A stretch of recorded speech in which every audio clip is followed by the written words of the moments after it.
Sejam bem-vindos a mais um Age Podcast, como costuma dizer o Averaldo, lindo mais que lindo. Bom, hoje está eu aqui, o Lemuel, e do meu lado direito o Averaldo. Oi, eu sou o Averaldo e eu queria dar uns papos aqui. Estamos aqui gravando a segunda vez, perdemos 15 ou foi 10 minutos de entrevista porque o Lemuel esqueceu de botar para gravar. Eu quero mudar de estagiário, é só isso mesmo. Sejam bem-vindos ao novo episódio, quarto episódio da segunda temporada. Lembrando que você se inscreve aí para acompanhar mais. Você já sabe já. Hoje nós estamos aqui com o professor Reinaldo Salles. É um professor muito bom de sociologia que ele trata muitas coisas aí, trabalha com desenho animado, várias coisas. Fala alguma coisa aí, Reinaldo, e se apresente, por favor. Uma grande alegria poder estar aqui com vocês pela segunda vez, tentando gravar esse material aqui. Isso é natural. A gente trabalha com novas tecnologias, a gente tem que saber o momento de fazer e refazer, uma construção permanente. Eu sou o professor Reinaldo Salles, eu sou professor de Sociologia, eu tenho graduação em Ciências Sociais, mestrado em Educação e doutorado em andamento também na área de Educação. Eu sou professor do Instituto Federal do Pará. E é muito importante a gente estar usando essas mídias sociais para poder estar compartilhando um pouco da nossa experiência com os nossos ouvintes. Você trabalha mais presencialmente ou em EAD agora? Aproveitar o papo que a gente estava tendo antes. Olha, depois do dia 19 de março do ano passado, quando houve a suspensão total das atividades, eu só fui uma única vez no campus Castanhal, local original do nosso trabalho. Nos demais dias eu estou atendendo tudo à distância, remotamente. Eu não lembro de ter conversado com nenhum estudante, dado nenhuma orientação, nenhum conteúdo, nada presencial. Então, nesse período todo, que vai fazer um ano, daqui mais uns dias, a gente está totalmente à distância, totalmente em casa, fazendo os conteúdos. E aí é que entra uma questão bem interessante, Everaldo e Lemuel. Olha só, ao longo da nossa vida como pessoa, isso pessoal, uma questão pessoal e até profissional, o que acontece? A casa ela foi separada do trabalho. Quando eu dizia assim, no passado, as pessoas diziam, eu vou para casa. Então, ela vai, teoricamente, é implícito que ela vai descansar. Aí eu vou para o trabalho. Então, ela vai fazer a sua atividade laboral. Então, casa e trabalho eram lugares diferentes. Mas, um tempo para cá, isso não é de hoje, desde que inventaram teletrabalho, ou home office. Home office, aí ficou mais famoso agora, na época da pandemia, o teletrabalho, né? Isso é chamado de infoproletário também. Desde que inventaram o teletrabalho, a nossa casa se misturou com o nosso trabalho. A gente não sai mais de casa para trabalhar. Antes a gente acordava cedo, tomava um banho, tomava um café, no padrão tradicional. Fazia uma oração, passava por debaixo da mesa, abraçava o pote, pegava sua bicicleta e ia para o trabalho.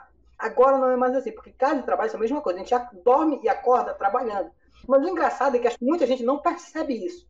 Ontem, por exemplo, uma pessoa me mandou a seguinte mensagem: ela está precisando de um apoio meu, queria uma sugestão de como entrar umas aulas, um iniciante na docência, e perguntou se eu estava em casa. Como quem diz assim, na verdade a pergunta não era se eu estava em casa. A pergunta original deveria ser, foi mal feita, a pergunta era se eu tinha tempo para atendê-lo. Eu disse, olha, eu estou em casa, mas eu não posso lhe atender hoje.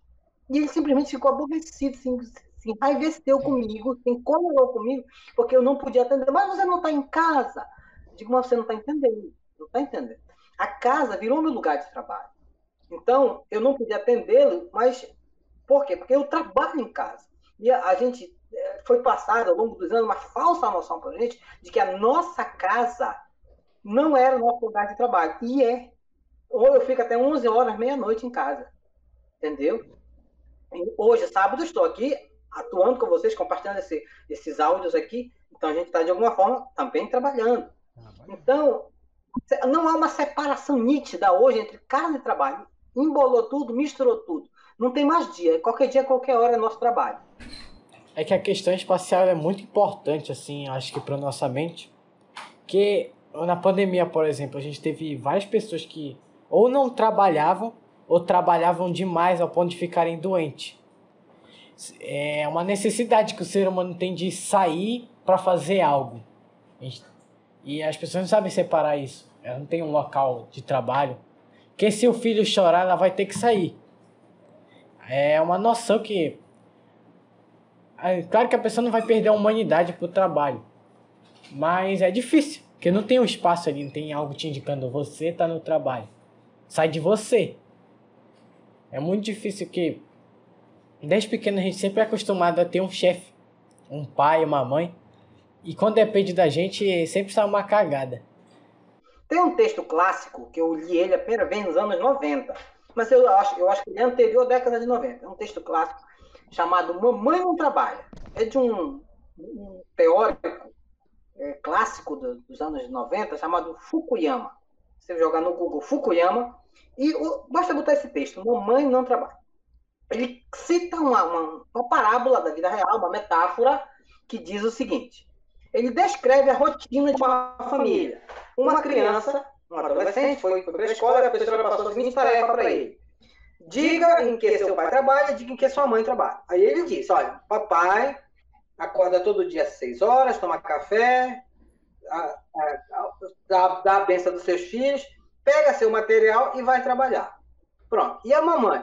A mamãe, ela faz o seguinte, ela pega, acorda todo mundo, faz café para todo mundo, depois vai lavar as louças, depois vai lavar a roupa, depois faz o almoço, atende o papai quando o papai precisa das suas necessidades sexuais e vai fazendo, e é a primeira que acorda e a última que dorme. No final da história ele escreveu, papai trabalha no escritório, mamãe não trabalha. Ele descreve muito mais atividades da mãe do que do pai, mas como a mãe fica o dia inteiro dentro de casa, ele sintetizou que a mãe dele não trabalha. Tem um texto clássico chamado Mamãe Não Trabalha. E, na verdade, ela trabalha mais do que o pai. Ela tem uma dupla, às vezes tripla jornada. E isso a gente não percebe, como o Everaldo disse, é uma questão espacial, misturou as coisas. A gente vive modelos, a gente está vivendo modelos. Tanto modelos educacionais como modelos societários. A nossa sociedade hoje é uma sociedade diferente da sociedade do passado.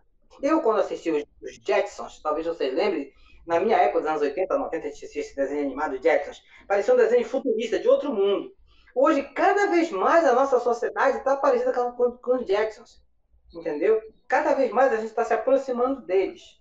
Então, as coisas estão ficando a tal ponto alteradas, os modelos estão sendo alterados, que a gente não consegue mais se perceber uma geração da outra. Por isso há conflito de gerações. Os mais radicais e intolerantes vão sempre achar que a sua geração está certa e que a geração seguinte ou anterior está errada. Na questão são questões de modelos. Cada modelo corresponde a um momento da história diferente. O nosso modelo hoje é o modelo das tecnologias digitais, das TDICs. Tecnologias digitais da informação e da comunicação. Então, é o modelo societário, é o modelo de comunicação, é o modelo de vida. Hoje a nossa sociedade hoje é chamada sociedade do instantâneo. O que é a sociedade do instantâneo? Quer tudo pronto. A gente quer abrir as coisas não pela maçaneta, mas pelo mouse. E quer fechar no xizinho, no clique. Porque tudo hoje, a minha geração gostava das coisas fáceis. A geração do instantâneo hoje gosta de tudo pronto. E quando alguém se equivoca, um ser humano, uma pessoa se equivoca, de apertar um botão e deixar de gravar alguma coisa, a gente acha que a gente perdeu tempo. Porque a nossa sociedade é a sociedade do pronto, não é a sociedade do fácil. Eu li um artigo recentemente falando sobre isso, que era sobre o poder dos milissegundos. Citava a Amazon, que a Amazon teve uma época que ela demorava mais 50 milissegundos para carregar a página e ela começou a perder vendas, porque as pessoas não aguentavam esperar milissegundos e fechavam a página. É uma coisa que todo mundo sofre um pouco, esse choque assim de que o tempo ele foi modificado. Acho que as pessoas hoje elas querem, como tu disse, muito rápido. E a sociedade ela interage menos, querendo ou não. Que hoje, por ser tudo pronto, rápido, não tem mais necessidade de ligar um pro outro. A gente não tem necessidade de ligar um pro outro. É verdade. Alguns psicólogos... Tudo é só uma ferramenta hoje. Estudos dizem hoje que as doenças mentais, por falta de convívio humano, têm aumentado, dispararam na última década e principalmente agora na pandemia. Doenças mentais, psicológicas, que dependem do convívio psicossocial. Porque a convivência humana ela é boa para a gente aprender algumas coisas. Não é só o que eu quero. Certa vez eu recebi a visita de um psicólogo na minha casa.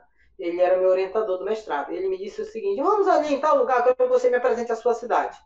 Ele disse que a cidade era pequena, ele disse: não, vamos andando. Meu filho era recém-nascido, com menos de 1 ano de idade. E meu filho, eu era acostumado, muito grudado ao meu filho, muito próximo dele. Quando nós saímos, eu e meu professor, meu filho começou a chorar na janela da minha casa. Aí eu voltei, ele disse: não faça isso, não volte. Deixe seu filho chorando. Vai ser importante para a vida dele ele aprender que nem tudo é do jeito que ele quer. A gente criou uma geração hoje de pessoas que não sabem, que não tem, a palavra certa é resiliência. Muitas pessoas hoje, independente da idade, elas não sabem receber um não. Porque quando se recebe um não, fica logo bicudo, fica logo uma pessoa que não criou corpo suficiente para a pessoa dizer não para ela. Então, o não, ele faz parte da nossa conduta, da nossa vida. A convivência é importante, por quê? Porque eu tenho que aprender regras. Não é tudo do jeito que eu quero. Eu vi um absurdo outro dia desse, um absurdo. Antes da pandemia, eu fui em Belém, num shopping, e uma criança, já quase pré-adolescente, 7, 8 anos, muito mimado, a família assim, mimou muito a criança, e ele queria brincar no parquinho, mas ele não queria dividir o parquinho com ninguém. O que o pai não fizeram? Um absurdo, simplesmente de fechar o parquinho inteiro do shopping só para uma criança brincar. Eles estão criando, como diz aquele técnico de futebol, um monstro. A pessoa tem que aprender, a gente aprende mais com as renúncias, com as privações, com os nãos e com os choros, do que exatamente com tudo que eu quero na minha mão. Então, aquela criança, pré-adolescente, daqui mais uns dias ele vai querer tudo à sua mão, e não é assim. Eu ouvi uma psicóloga dizer o seguinte, outro dia desse, e é importante demais, né, em relação à convivência. A gente não consegue dar tudo que o filho precisa. Imagine tudo o que ele quer. Então, ela me disse claramente numa palestra que eu fui: não dê tudo que seu filho quer. A gente não consegue nem dar tudo que ele precisa. Imagine o que ele quer. Ele quer muita coisa. Porque os desejos humanos só vão aumentando. Então, essa época em que a gente vive, de tudo pronto, então isso requer muita bom senso e prudência das famílias para que a gente saiba o momento de fazer contato, de fazer distanciamento, de dizer sim e dizer não. A vida é um aprendizado. A vida é uma questão coletiva. Embora tenha a nossa individualidade, mas nós também temos que seguir as regras coletivas da sociedade. Eu acho que um reflexo disso é que é sempre taxação, ou então deixar uma pessoa sempre no estereótipo. A nossa sociedade, assim, ela não pensa muito em quem não aprendeu, ela pensa em quem quer aprender. Ela não pensa em chegar naquele cara que não sabe interagir, nunca viu um computador na vida. Ele quer que aquele cara quer transmitir o EAD para todo mundo e que se lasque. E fazer o Enem mesmo assim. Você entendeu o que ele quis dizer? A gente está criando uma sociedade... Entendi. A gente está criando uma sociedade de intolerância. Eu acredito eu sou adepto do seguinte modo de pensar. Cada um pode ter a seu próprio estilo de vida, sua própria ideologia, pode crer nas suas convicções religiosas, espirituais. Isso não impede, mas isso não é um impedimento de eu ter minha linguagem neutra, não é impedimento de eu possa conhecer. Eu tenho que estar aberto ao conhecer. Outro dia, eu sou cristão, vou assumir com vocês aqui, eu sou cristão. Então, outro dia, na igreja cristã onde eu estava, uma pessoa perguntou para mim como era que eu conseguia falar de determinados assuntos, mesmo sendo cristão. Eu disse para eles o seguinte: uma coisa é o que eu sou, outra coisa é o que eu sei. Então, eu sou tolerante porque eu sei de muita coisa, mas eu não sou obrigado a praticar aquilo. Eu sou uma coisa e sei outra. Então, o fato de eu conhecer não me impede, por exemplo, de eu ter o meu próprio estilo de vida. Como professor, uma questão ética, eu evito ao máximo apresentar minhas convicções para não motivar e influenciar ninguém. A minha convicção ética é essa. A gente percebe bastante isso. Mas eu tenho que oportunizar as pessoas a conhecer. Porque nós já vivemos, há muitos anos atrás, era na história de ignorância. A ignorância não é o caminho. Eu quero só que o meu ponto de vista prevaleça. Não é assim. A gente tem que ser tolerante o suficiente para compreender o dos outros e praticar, sem deixar de praticar o meu. Aí é que está a grande questão. Então a gente tem que ser tolerante. A gente tem nossas convicções, No entanto, isso não pode impedir em momento algum. Mas nós vivemos numa sociedade que não sabe dizer não, uma sociedade intolerante, uma sociedade xenofóbica, transfóbica. Então, isso é importante. Isso, o individual não pode anular o coletivo, nem o coletivo pode anular o individual. Há uma reciprocidade, há um processo dialético de influência recíproca entre o indivíduo e a sociedade. Professor, o senhor trabalha em sociologia e tudo mais, e ainda mais sendo professor, e a gente percebe que tem determinados grupos na sociedade que eles chamam uma coisa de doutrinação nas escolas.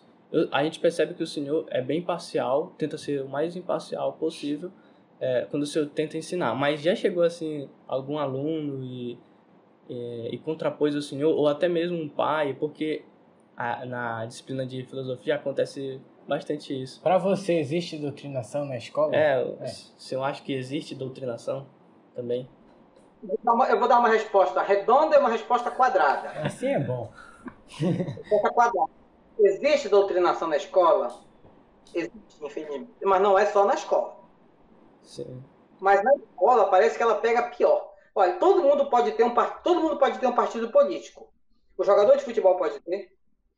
O juiz pode ter. O juiz, que eu digo, é o juiz da Justiça Federal e Estadual. Né? O juiz não é o árbitro de futebol. A igreja pode ter um partido político, mas parece que o professor não pode ter. Então, quando o professor tem, é chamada doutrinação. Então, infelizmente, não é uma questão do conteúdo. Querem retirar determinados conteúdos porque dizem que é doutrinador. O que faz a doutrinação não é o tema, não é o conteúdo. É a história. É o método, a linguagem que eu uso, entendeu? Como eu estou trabalhando aquele conteúdo. É uma questão muito pessoal. E, infelizmente, eu digo que há doutrinação. Com muita dor no coração, existe doutrinação nas escolas e principalmente fora dela. Porque a escola só reflete o que tem na sociedade. Então, não é só na escola que há doutrinação. Em muitos outros lugares tem doutrinação. Tudo tem. Tá? Essa é uma explicação quadrada. Tem doutrinação? Quadrada. Infelizmente, sim. Tá? Agora, uma resposta redonda. Fechadinho. Mais organizada. Então, essa doutrinação, ela existe, mas ela não é culpa do conteúdo. A gente não vai culpar o conteúdo, porque as pessoas querem tirar determinados conteúdos achando que é doutrinador. Não está no conteúdo. A ignorância é o mal da história, é o mal de quem não quer ouvir a história. Então, isso depende da linguagem, do método, do indivíduo que está trabalhando. Então, essa questão de ser doutrinador depende muito das formas como eu vou abordar aquele assunto. Dependendo de como for abordado, ele é doutrinador, sim. Você me pergunta se eu já fui abordado por estudante. Já fui abordado por estudante. Mas eu penso que o processo educativo, primeiro que a educação ela não é um produto, é um processo. Ela é uma questão de conquista lenta. No primeiro dia de aula, eu não vou colocar jamais um assunto polêmico para ser discutido. Jamais. Assuntos que requerem envergadura requer que eu conheça o estudante e que o estudante conheça o professor. Por isso, os assuntos bem pensados, eles ficam sempre no final do ano. Porque você já teve um ano para me conhecer, eu já tive um ano inteiro para te conhecer. Você já sabe que eu não sou doutrinador. O doutrinador, qualquer assunto é de doutrina. E o intolerante, qualquer assunto ele questiona. Tem gente que deixa os assuntos mais polêmicos para ser o último do ano. Entendeu? Então eu já fui questionado por estudante, já. Por pai, ainda não. Mas todo dia eu levanto e acordo achando que naquele dia algum pai vai me interpelar e a minha resposta já está pronta há quase uma década. Se algum pai me interpelar por conta disso, eu já tenho uma resposta para dar para ele. Mas ainda não aconteceu. Mas eu acredito que em algum momento, a nossa sociedade isso irá acontecer. Além da sociologia, você se identifica com outra área? Você faz um hobby, sei lá? Logo no começo da minha trajetória acadêmica de docente, eu tive que dar aula de geografia e história. Nossa. E por questão financeira, eu estava liso, sem dinheiro, precisava trabalhar. Eu era estudante universitário, faltava na cidade do interior onde eu morava, faltava professor de história e geografia, e havia uma legislação que me permitia dar. Então, eu trabalhei. Eu sou expertise em história e geografia?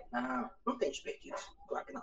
Quem dá melhor aula é o professor de história e geografia, claro, sem dúvida. Eu também ministrei sociologia, mas é muito complexa a filosofia, e assim fico assim, embasbacado com os professores de filosofia que conseguem assimilar tantas informações e ser tão abstratas e ser tão críticos em determinados assuntos. Eu fico assim, boquiaberto, surpreso e feliz com tanta capacidade que não ficou para mim a filosofia.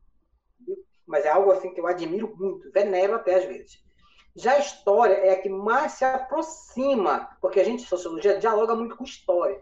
Então, eu me sinto apto em alguns temas para tratar de história, mas eu não tenho condição nenhuma de substituir um professor formado em história. Já trabalhei por questões financeiras, já ministrei essas aulas por questões de necessidade pura.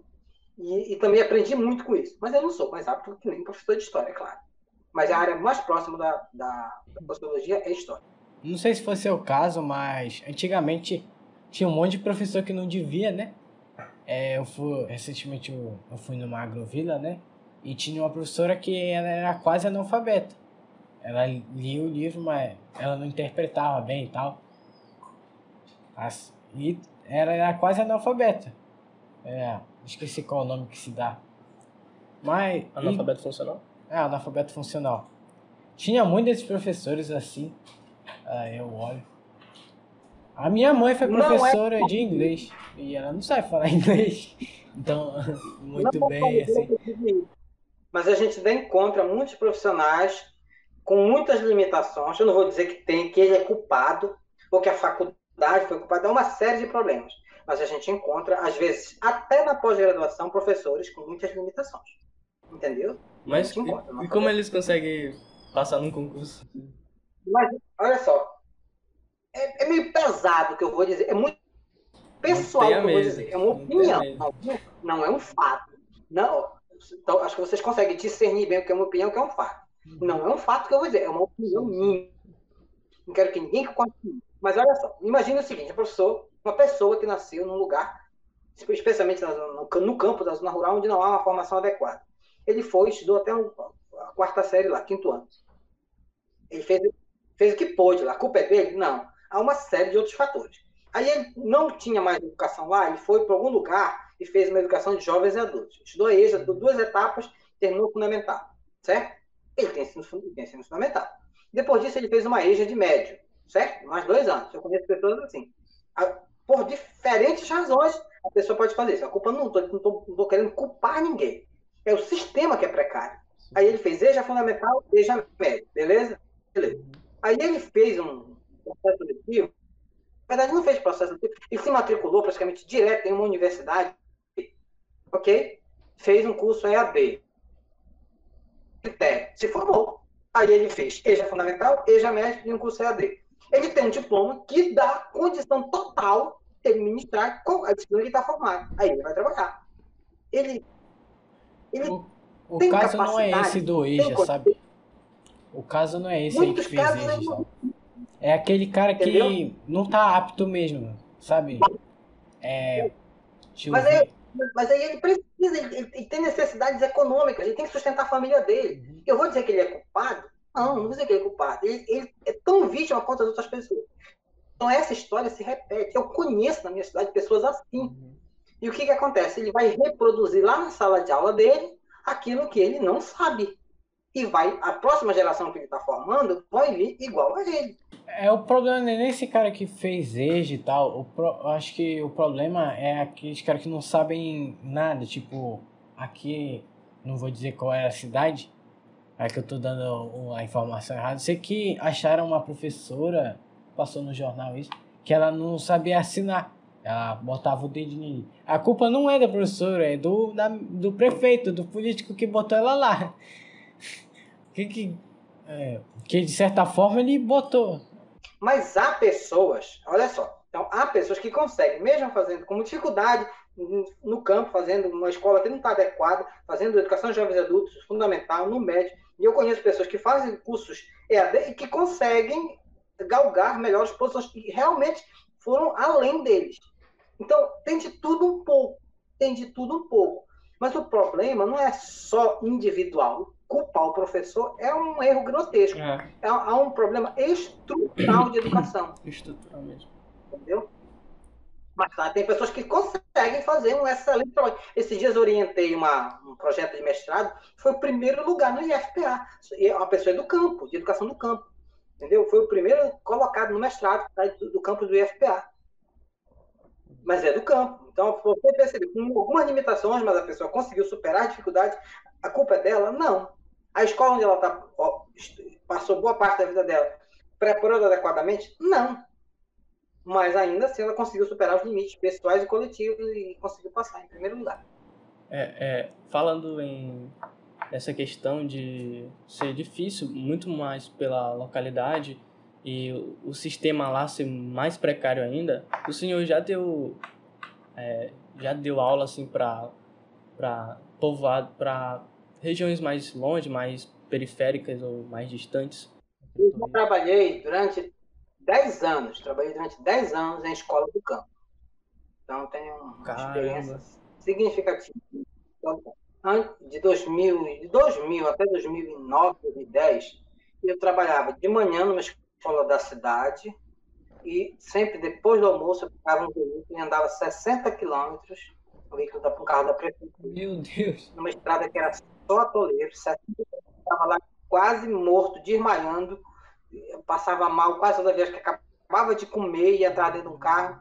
60 quilômetros de uma estrada ruim, mais de uma hora, eu chegava lá, saía de casa, saía da cidade, meio-dia e meia, chegava a 1h30, 2 horas, saía direto do carro para dentro da sala de aula. Quando era 5 horas da tarde, 6 horas, saía de novo, direto da sala de aula para dentro do carro e voltava.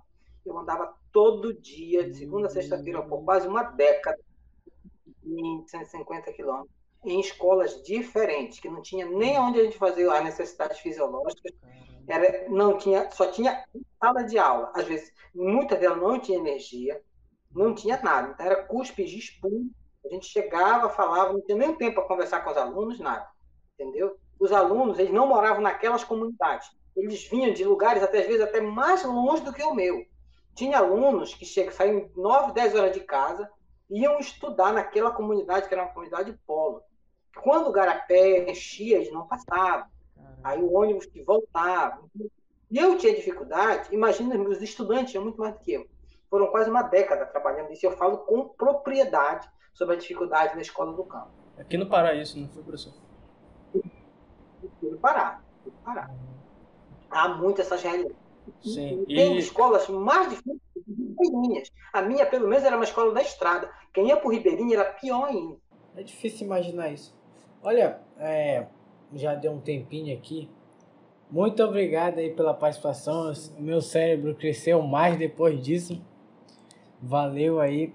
Obrigado por ajudar o projeto, trazer coisas interessantes. Dedicou mais da metade da sua vida à educação. Muito inteligente o senhor. Um dia, quando eu crescer, eu vou ser que nem tu. Obrigado.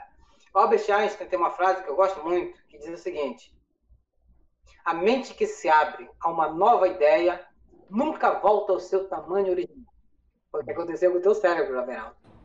A mente que se abre a uma nova ideia nunca volta ao seu tamanho original. Quer dar um recado para os nossos ouvintes agora, quando eles... que agora vai terminar. Um grande abraço para todos. Cuidem. E quero desejar a vocês em breve, vamos ter paciência, mas em breve estaremos juntos, pessoalmente, fisicamente, para nos animar, nos alegrar isso aí. E comemorar o retorno presencial das aulas. Um grande abraço a todos. Quando tudo estiver presencial, né? Se puder, a gente marca um podcast presencialmente, que aí a gente... Você volta aqui. Isso aí. Pode escrever. Como o professor disse, uma informação... Não é? Repete aí a frase. Uma mente que se abre, nunca volta ao seu original. Isso aí. E esse é o objetivo do podcast. E você que está escutando esse podcast, esse aqui foi um conhecimento agregado para você. E por isso... Você é muito lindo. Aproveite isso aqui que a gente está... transmitindo conhecimento com essas pessoas que a gente convida para cá. Então é isso, professor Reinaldo, muito obrigado pela sua participação. Segue a gente no Instagram, @edpdc. A gente vai estar agora mudando um pouco de design, postando umas coisas mais legais. A gente vai trazer muita novidade, em breve sai um vídeo aí, talvez, eu acho. A gente vai gravar agora um vídeo aí explicando mudanças. Segue nós aí no Instagram, que é onde a gente vai mais fazer coisa, né? Acabei de falar isso. Se inscreve no canal, deixa o teu like, compartilha com alguém aí. Muito obrigado. Falou! Fallout!